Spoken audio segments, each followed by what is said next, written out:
Hi everyone, আজকে আমরা SLST এডুকেশনের unit 1 philosophical foundation of education এখান থেকে এমসিকিউ কোশ্চেন নিয়ে প্র্যাকটিস করব।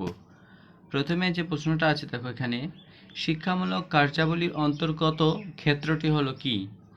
বিদ্যালয়, সংসদ, ব্রতচারী, ম্যাগাজিন প্রকাশনা, কোনোটি নয়। এখানে যেটা সঠিক অ্যান্সার হবে, শিক্ষামূলক কার্যাবলীর অন্তর্গত হলো ম্যাগাজিন প্রকাশনা। Correct option C. নেক্সট প্রশ্ন দেখো, আত্মপ্রকাশমূলক কার্যাবলীর অন্তর্গত ক্ষেত্রটি হলো ব্যায়াম, সংগ্রহশালা প্রস্তুতি, নাচ, সাক্ষরতা কর্মসূচি। আত্মপ্রকাশমূলক যেটা আছে সেটা হচ্ছে কার্যাবলী, সহপাঠক্রম কার্যাবলীর অন্তর্গত। এটা আত্মপ্রকাশমূলক কার্যাবলীর অন্তর্গত হচ্ছে সংগ্রহশালা প্রস্তুতি। সংগ্রহশালা প্রস্তুতি। সঠিক অ্যান্সার অপশন বি। নেক্সট প্রশ্ন দেখো,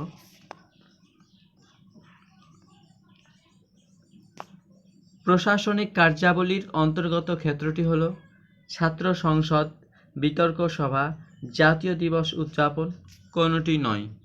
সঠিক যেটা অ্যান্সার হবে, অ্যান্সার এ, ছাত্র সংসদ। প্রশাসনিক কার্যাবলীর অন্তর্গত ক্ষেত্র এটা।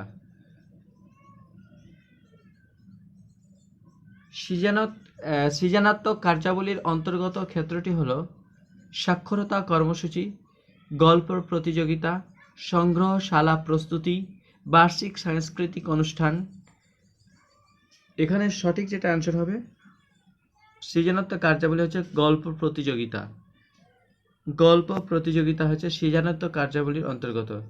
একটা কথা মনে রাখতে হবে যে এইগুলো সমস্তগুলো কি, এটা সহ পাঠ্যক্রমিক কার্যাবলীর যে বিভিন্ন শ্রেণী বিভাগ আছে, তার কোন শ্রেণীতে কোন সহপাঠ্যক্রমিক কার্যাবলী আন্ডারে পড়ছে সেটাই এখানে উল্লেখ করা হয়েছে। তো গল্প প্রতিযোগিতা যখন হবে, এটা সহ পাঠ্যক্রমিক কার্যাবলীর অন্তর্গত। তা এটা হচ্ছে সৃজনাত্মক যে কার্যাবলী, সহপাঠ্যক্রমিক কার্যাবলীর যে ভাগ আছে সৃজনাত্মক কার্যাবলী, সেই সৃজনাত্মক কার্যাবলীর মধ্যে পড়ছে। নেক্সট প্রশ্ন দেখো, অবসর জীবনযাপনমূলক কার্যাবলীর অন্তর্গত ক্ষেত্রটি হলো অভিনয়, সাহিত্য, শব্দকোষ তৈরি করা, ব্যায়াম। এখানে সঠিক যেটা অ্যান্সার হবে সেটা অপশন সি, শব্দকোষ তৈরি করা হচ্ছে অবসর জীবনযাপনকালীন কার্যাবলীর অন্তর্গত, অপশন সি।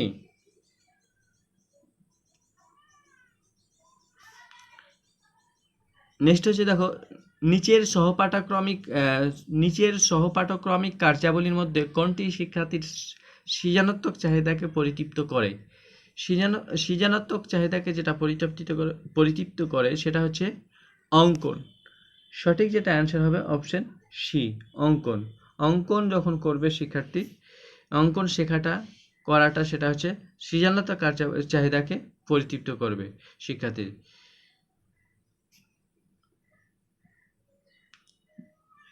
নিচের কার্যাবলীর মধ্যে কোনটি বিশেষভাবে শিক্ষার্থীর সামাজিক বিকাশে সহায়তা করে? কবিতা পাঠ, ব্যায়াম চর্চা, স্বাস্থ্য সপ্তাহ পালন, সাহিত্য সভায় অংশগ্রহণ।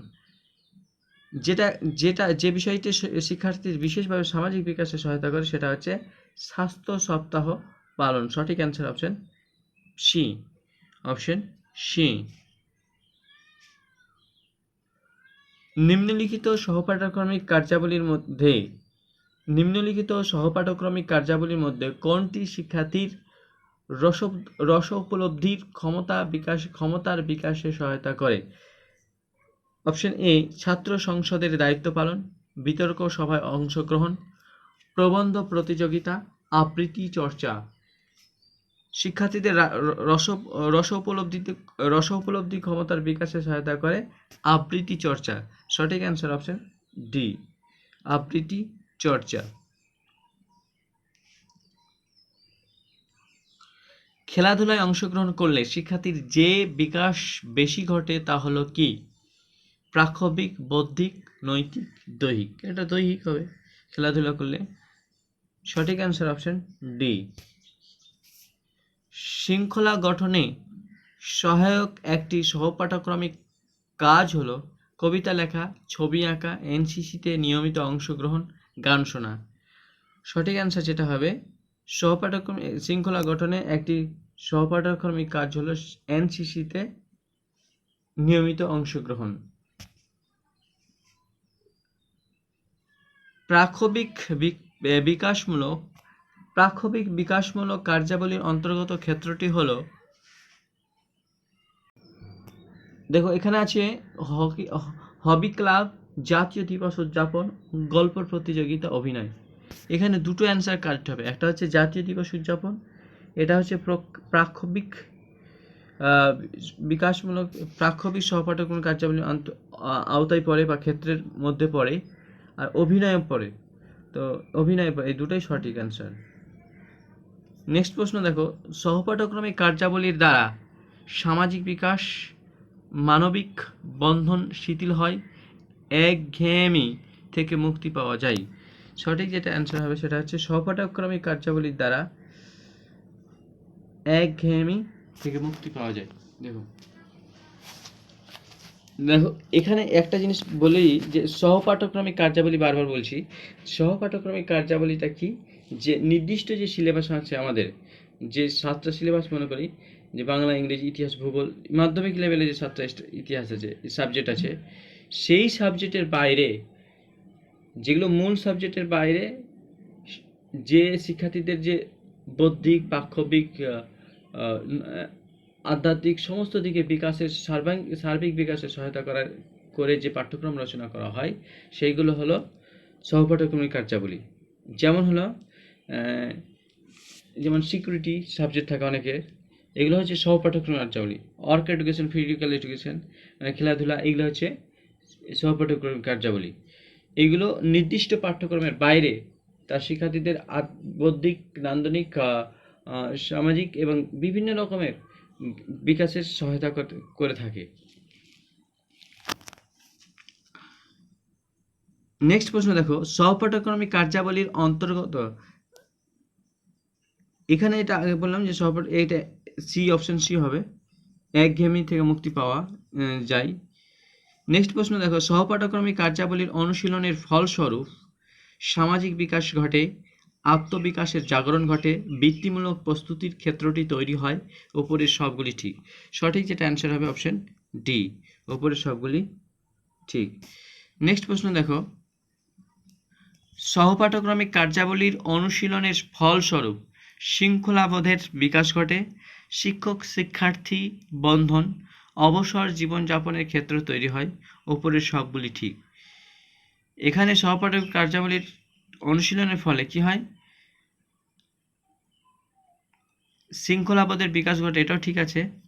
শিক্ষক শিক্ষার্থীদের মধ্যে বন্ধন তৈরি, এটা ঠিক আছে। অবসর জীবনযাপনের ক্ষেত্র তৈরি হয়, এটাও ঠিক আছে। তাহলে এটা সঠিক অ্যান্সার হবে অপশন ডি, অপশন ডি। বিদ্যালয়ে সহপাঠক্রমিক কার্যাবলীর রূপায়ণের অসুবিধা হলো শক্তির অপচয় বলে অনেক অভিভাবকই ভেবে থাকেন, পরিকাঠামোর অভাব, প্রয়োজনীয় অর্থাভাব, ওপরের সবগুলি ঠিক। এখানে সবগুলি ঠিক হবে। সহপাঠক্রমিক যদি বাস্তবায়ন করতে হয়, সেগুলো অসুবিধা হয় যে অনেক অভিভাবক কিন্তু এই সহপাঠক্রমিক এক্সট্রাগুলাতে অত মনোনিবেশ করতে বলে না, যেগুলো মেন বিষয় সেগুলোর সাথে ফোকাস করতে বলে। এটা একটা বিষয় যে শক্তির অপচয়, পড়াশোনায় সময় নষ্ট হবে বা শক্তির অপচয় হবে, এটা চাই না। আর পরিকাঠামোর অভাব, অনেক সহপাঠক্রমিক কার্যাবলী হয়তো আছে কিছু হলো যেগুলো সান সরঞ্জাম, প্লেগ্রাউন্ড, তারপর অনেকগুলো অর্থ, মানে অনেকগুলো পরিকাঠামোগত অভাব, শিক্ষক নেই, যেখানে এক্সট্রা ক্লাস করা হবে সেখানে কোনো ব্যবস্থা নেই, এগুলো হচ্ছে পরিকাঠামোগত অভাব। নেক্সট হচ্ছে প্রয়োজনীয় অর্থাভাব, যেটা যতটা প্রয়োজন অর্থের সেটাও থাকে না। তাহলে সঠিক যেটা অ্যান্সার হবে অপশন ডি।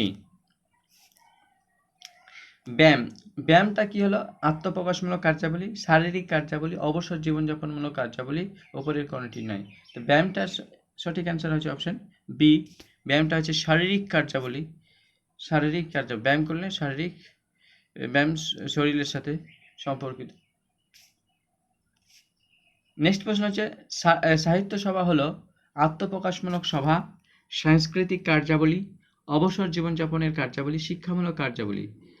এখানে যেটা সঠিক অ্যান্সার হবে অপশন ডি, শিক্ষামূলক কার্যাবলী হচ্ছে সাহিত্য সভা। শিক্ষামূলক কার্যাবলীর মধ্যে সাহিত্য সভার পড়ে। সাহিত্য সভা যে সহপাঠক্রমিক কার্যাবলীর ক্ষেত্রটি শিক্ষামূলক কার্যাবলীর মধ্যে পড়ে।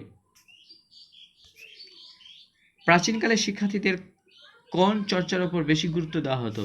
দেহ চর্চায়, বৌদ্ধিক চর্চার, ধর্মচর্চার, পারলৌকিক চর্চার। প্রাচীনকালে এটা হচ্ছে বৌদ্ধিক চর্চার উপর বেশি গুরুত্ব দেওয়া হয়। প্রাচীনকালে শিক্ষার্থীদের বৌদ্ধিক চর্চার উপর বেশি গুরুত্ব দেওয়া হতো। সঠিক অ্যান্সার অপশন ভি। নেক্সট প্রশ্ন, ব্রতচারী ও এনসিসি কোন ধরনের বিকাশে সহায়তা করে? ব্রতচারী নৈতিক বিকাশ, সামাজিক বিকাশ, আধ্যাত্মিক বিকাশ, শারীরিক বিকাশ। এখানে এনসিসি হচ্ছে আর ব্রতচারী এটা শারীরিক বিকাশে সহায়তা করে। নিচের কোন সহপাঠক্রমিক কার্যাবলীর প্রাসঙ্গিক নয়? অঙ্কন, অভিনয়, সঙ্গীত, উদ্যান, রচনা। এটা প্রাসঙ্গিক যেটা নয় সেটা হচ্ছে উদ্যান রচনা। সঠিক যেটা অ্যান্সার হবে অপশন ডি। নয় যেহেতু বলেছে এটা হচ্ছে প্রাসঙ্গিক নয়, উদ্যান রচনা সহপাঠক্রমিক কার্যাবলীর প্রাসঙ্গিক নয়। তোমরা চ্যানেলটাকে সাবস্ক্রাইব করো, কমেন্ট করো, লাইক করো এন্ড শেয়ার করো। Thank you.